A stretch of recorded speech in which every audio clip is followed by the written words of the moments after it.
नहमदु व नसल्ली अला रसूलिल करीम अम्मा बाद बिस्मिल्लाहिर्रहमानिर्रहीम अस्सलामु अलैकुम वरहमतुल्लाहि वबरकातुहू। जुमेरात को हम बिस्तरी करने वाले लोग रसूलुल्लाह सल्लल्लाहु अलैहि वसल्लम का फरमान सुन लें। जो लोग जुमेरात को हम बिस्तरी नहीं करते, इनके लिए रसूलुल्लाह सल्लल्लाहु अलैहि वसल्लम का क्या फरमान है वो भी सुन लें। जुमेरात को हम बिस्तरी करने के क्या फ़ायदे हैं, जुमेरात को हम बिस्तरी ना करने के क्या नुकसान हैं, जुमेरात और जुमे को हम बिस्तरी करना क्यों ज़रूरी है और उसका सवाब क्या है, हदीस की रोशनी में इसका सवाब क्या है, हम बिस्तरी का सुन्नत तरीका क्या है और कौन से वक्त में हम बिस्तरी करनी चाहिए, बीवी के साथ हम बिस्तरी की गर्ज से सोना कैसा है और बीवी के साथ हम बिस्तरी की गर्ज के बगैर सो जाना कैसा है। ये तमाम बातें इंशाअल्लाह ताला इस वीडियो में आपके साथ शेयर की जाएंगी। शोहर को हम बिस्तरी के लिए मुनासिब वक्त मुंतखब कर लेना चाहिए, इसलिए कि औरत हसास मजाज होती है। लिहाजा अगर मर्द इससे ऐसे वक्त में हम बिस्तरी करेगा जो इसकी मर्ज़ी के ख़िलाफ़ हो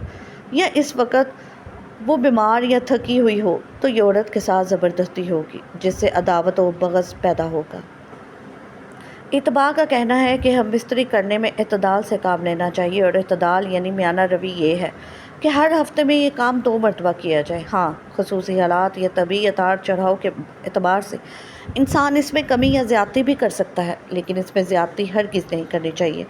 इसलिए कि इससे जिस्म को नुकसान पहुँचता है, अक्ल कमज़ोर हो जाती है और इंसान बेहिम्मत होकर काम काज के काबिल नहीं रहता। और इस्लाम ने इंसान पर जो ज़िम्मेदारियाँ आयद की हैं, इन्हें पूरा नहीं कर पाता। हम बिस्तरी 12 महीनों के तमाम औकात व अयाम में जायज़ है और दिन रात में हर वक्त की जा सकती है, सिवाय इसके कि मर्द और औरत रोज़ेदार हो या औरत हैज़ या नफास की हालत में हो। अबू दाऊद और नसाई की हदीस में आता है कि जो शख्स जुमे के दिन बीवी को गुस्ल पर मजबूर करे, यानी बीवी से हम बिस्तरी करके इसे गुस्ल करने पर मजबूर करे और ख़ुद भी गुस्ल करे और नमाज के लिए जल्दी करे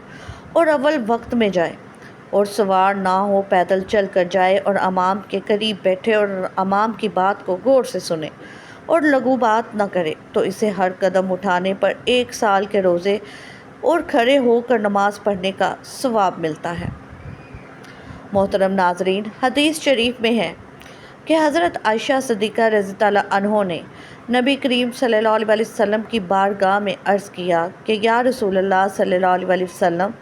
हमारे माँ बाप आप पर कुर्बान हो कि वो कौन सा वक्त है जिसमें हम बिस्तरी करनी चाहिए। और दूसरी बात ये कि औरतों को तो सवाब है, लेकिन मर्दों को क्या सवाब है। हालांकि ये हया का मसला है, लेकिन मैं इस्लाम और हदीस की रोशनी में ये बात वाज़िया करना चाहती हूँ कि इज़्दिवाजी ज़िंदगी कैसे गुजारनी चाहिए। अल्लाह के रसूल सल्लल्लाहु अलैहि वसल्लम ने फरमाया, अगर शोहर अपनी बीवी का हाथ पकड़े तो अल्लाह तबारक ताला इसके नामा इमाल में एक नेकी लिख देते हैं,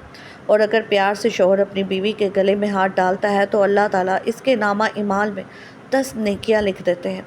और शोहर जब अपनी बीवी से मुबाशरत यानी हम बिस्तरी करता है तो वो दुनिया और माफिया से अफजल है। रसूलुल्लाह सल्लल्लाहु अलैहि वसल्लम ने फरमाया कि जब शोहर गुस्ल करता है तो पानी का एक एक कतरा जो इसके जिस्म से गिरता है और इसके बाल को टच करता है, तो इसके जिस्म पर जितने भी बाल हैं, इस बाल के बराबर अल्लाह तबारक ताला इसे नेकियां अता फरमाते हैं और इसके नामा इमाल में नेकियां लिखते हैं, और इसके बाल के बराबर इसके गुनाह माफ़ फरमा देते हैं और इसके दर्जात को बुलंद फरमा देते हैं। इसके बाद अल्लाह के रसूल सल्लल्लाहु अलैहि वसल्लम फरमाते हैं कि जो शोहर गुस्ल करता है वो दुनिया और माफिया से अफजल है। इसका मतलब ये है कि अल्लाह तबारक ताला इसे वो चीज़ अता करते हैं जो दुनिया और माफिया से बेहतर है। अल्लाह के रसूल सल्लल्लाहु अलैहि वसल्लम फरमाते हैं कि अल्लाह तबारक ताला तमाम फरिश्तों को जमा करके इनके दरमियान फ़ख्र करते हैं कि देखो, ये अपनी बीवी से हम बिस्तरी करने के बाद रात के इस हिस्से में मेरे खौफ से मेरा डर रखते हुए गुस्ल कर रहा है, और गुस्ल करने के बाद ये मेरी इबादत करेगा, तो अल्लाह तबारक ताला फरिश्तों में फ़ख्र करते हैं। तो ये हम बिस्तरी करने की फ़जीलत है।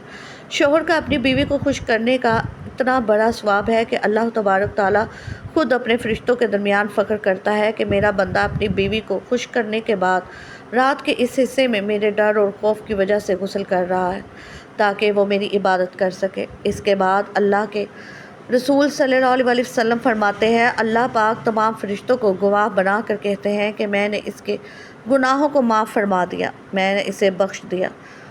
जो खावंद हम बिस्तरी के अलावा अपनी बीवी के पास नहीं सोते हैं तो वो सुन लें کہ رسول اللہ صلی اللہ علیہ وسلم نے فرمایا کہ اگر تمہاری بیوی حیض سے ہو یا ہم بستری کی غرض نہ بھی ہو تو اپنی بیوی کے ساتھ سو رات گزارو، اس لیے کہ جب آپ اپنی بیوی کے ساتھ رات گزارو گے تو اسے ہمت ملے گی اور اسے خوشی حاصل ہوگی۔ جب آپ کی بیوی خوش ہوگی تو اللہ کے رسول صلی اللہ علیہ وسلم فرماتے ہیں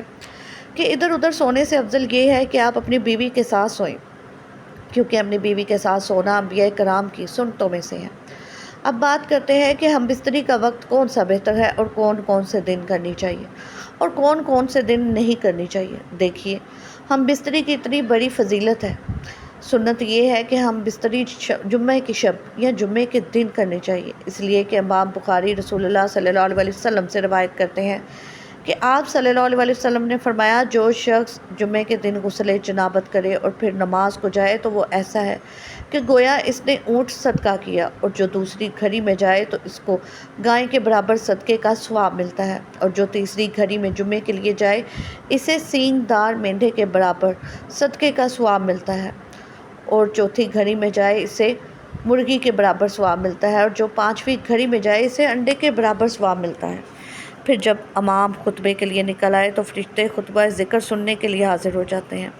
رسول اللہ صلی اللہ علیہ وسلم فرماتے ہیں، جمعے کے دن جب انسان اپنی بیوی کے ساتھ ملتا ہے، یعنی ہم بستری کرتا ہے اور ملنے کے بعد غسل کرتا ہے اور جمعے کے لیے نماز پڑھنے جاتا ہے، تو اللہ تبارک تعالیٰ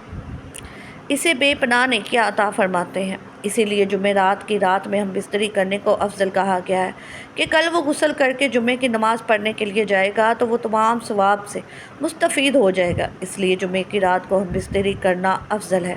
اب بات کرتے ہیں کہ ہم بستری رات کے کس حصے میں کی جائے۔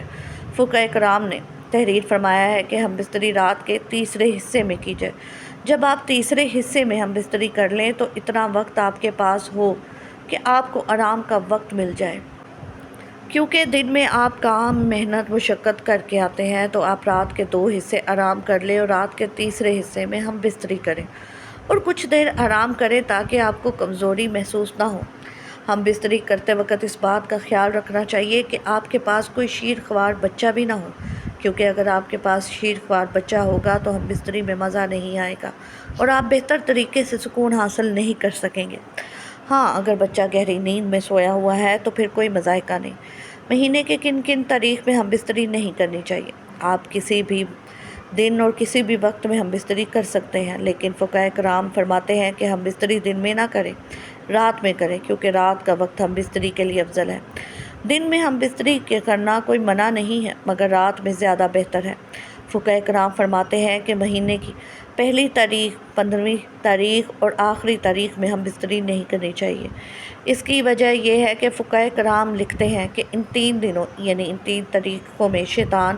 زمین پر زیادہ پھیلے ہوتے ہیں۔ اس وجہ سے انسان کو چاہیے کہ وہ اپنی بیوی سے ان 3 راتوں میں ہم بستری نہ کریں، اس لیے کہ اگر وہ کریں گے تو ہو سکتا ہے کہ ہم بستری کے درمیان شیطان بھی داخل ہو جائے، لہٰذا شیطان کے ذریعے پھیلنے کی وجہ سے ان 3 دنوں اور 3 راتوں میں ہم بستری نہ کرنا افضل ہے۔ اگر کریں گے تو ناجائز اور حرام نہیں ہے۔ جمعرات کی شب کو ہم بستری کرنے کو مستحب قرار دیا گیا ہے۔ بہت سارے مرد ہم بستری کرنے کے بعد فوراً اٹھ کر چلے جاتے ہیں، تو اس بارے میں فقہاء کرام لکھتے ہیں کہ جو شخص اپنی بیوی کے ساتھ ہم بستری کر کے فوراً الگ ہو جاتا ہے تو اس وقت اس کی بیوی کے ذہن میں تشویش پیدا ہو جاتی ہے، اندیشہ پیدا ہو جاتا ہے، ڈر پیدا ہو جاتا ہے۔ اس کے ذہن میں یہ بات آتی ہے کہ اس کا مطلب نکلا اور یہ مجھ سے الگ ہو گیا، تو یہاں سے اختلافات شروع ہو جاتے ہیں۔ اس لیے فقہاء کرام لکھتے ہیں کہ جب آپ ہم بستری کر کے فارغ ہو جائیں تو اپنی بیوی کے فارغ ہونے تک آپ بستر پر لیٹے رہیں، آپ اسے گلے سے لگائے رکھیں تاکہ آپ کی بیوی کو بھی سکون حاصل ہو جائے اور اس کے ذہن میں کسی قسم کا اختلاف نہ ہو۔ آپ اس سے سکون حاصل کریں اور وہ آپ سے سکون حاصل کریں۔ جمعرات کی رات میں ہم بستری کرنا افضل ہے اور مہینے کی پہلی تاریخ، 15ویں تاریخ اور آخری تاریخ کو ہم بستری نہ کریں تو بہتر ہے، لیکن اگر کوئی ان تاریخوں میں ہم بستری کر لیں گے تو ناجائز اور حرام نہیں ہے۔ احتیاطاً شیطان سے بچنے کے لیے ان تاریخوں میں ہم بستری کرنے سے منع فرمایا گیا ہے۔